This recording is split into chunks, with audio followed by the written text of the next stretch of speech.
আজিকালি প্ৰায় সকলো মাক দেউতাই এটা কথা কয়, মোৰ লঙৰা ছোৱালীৰ ভৱিষ্যত ভাল হওক। কিন্তু এটা গভীৰ সত্য আছে, ভৱিষ্যত আচলতে কেতিয়াও হঠাৎ নাই। ভৱিষ্যত গঢ়ে দৈনিক অভ্যাসে। মনোবিজ্ঞানেও কয় শিশুৱে শুনা কথাতকৈ দেখা আচৰণ বেছি নকল কৰে। মানে আপুনি যদি দিনটো ফোনত থাকি কয় পঢ়া কৰা, শিশুৰ মগজু বিভ্ৰান্ত হয়। আপুনি যদি সৰু সৰু সুবিধাৰ বাবে মিছা কথা কয়, শিশুৱে শিকে যে মিছা কোৱা স্বাভাৱিক।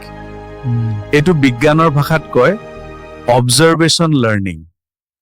সেয়ে লঙৰা ছোৱালীৰ ভৱিষ্যত স্কুলে গঢ়া নহয়, ঘৰৰ পৰিৱেশে গঢ়ে।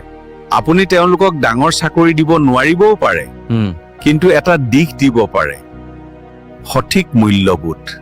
কাৰণ ইতিহাসে দেখুৱাইছে ডিগ্ৰী থকা মানুহ বহুত আছে, কিন্তু চৰিত্ৰ থকা মানুহেহে পৃথিৱী সলনি কৰে। এই কথাখিনি সদায় মনত ৰাখিব লাগিব। চৰিত্ৰ হ'ল মানুহৰ আচল সম্পত্তি, টকা নহয়। গতিকে কেৱল সফল নহয়, আপোনাৰ সন্তানক এজন সচেতন আৰু সৎ মানুহ হিচাপে গঢ়ি তুলিবলৈ চেষ্টা কৰক।